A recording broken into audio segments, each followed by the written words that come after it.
આ તરફ વાત કરીએ અમરેલીનું રાજુલા બાદ જાફરાબાદ કોસ્ટલ બેલ્ટ પંથકમાં પણ વરસાદ નોંધાયો છે। જાફરાબાદ તથા ગ્રામ્યના હેમાળ કડિયાળી ગામમાં પણ વરસાદ નોંધાયો છે, તો બાબરકોટ અને દેસપુર ગામમાં પણ વહેલી સવારથી વરસાદ નોંધાયો છે।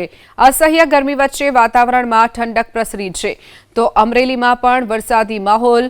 જાફરાબાદ સહિતના તાલુકાઓમાં વરસાદ નોંધાયો છે। જાફરાબાદ તથા ગ્રામ્યના હેમાળ કડિયાળી ગામમાં વરસાદ નોંધાયો છે।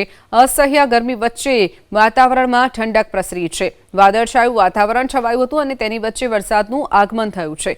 સતત વરસાદી માહોલ અમરેલીમાં જોવા મળી રહ્યો છે। તો આ તરફ વાત કરીએ અમરેલીની રાજુલાની, તો રાજુલા પંથકમાં પણ વહેલી સવારે વરસાદ નોંધાયો છે।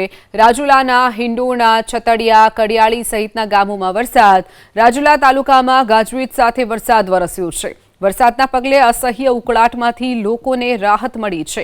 અમરેલીનું રાજુલા પંથક, જ્યાં વહેલી સવારે વરસાદ નોંધાયો છે। રાજુલાના હિંડોણા, છતડિયાળી, કડિયાળી સહિતના ગામોમાં વરસાદ નોંધાયો છે। રાજુલા તાલુકામાં ગાજવીજ સાથે ધોધમાર વરસાદ વરસ્યો, જેના કારણે લોકોને અસહ્ય ઉકળાટમાંથી રાહત મળી છે।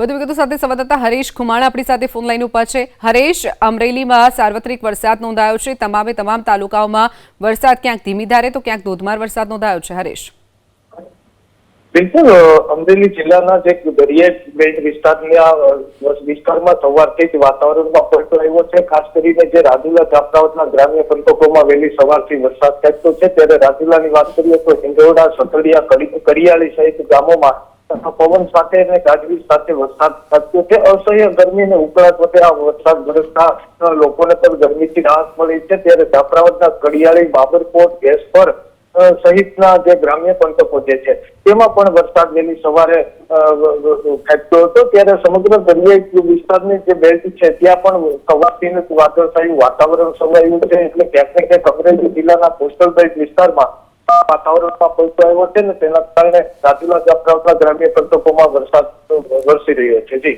ચોક્કસથી હરેશ, માહિતી બદલ આભાર।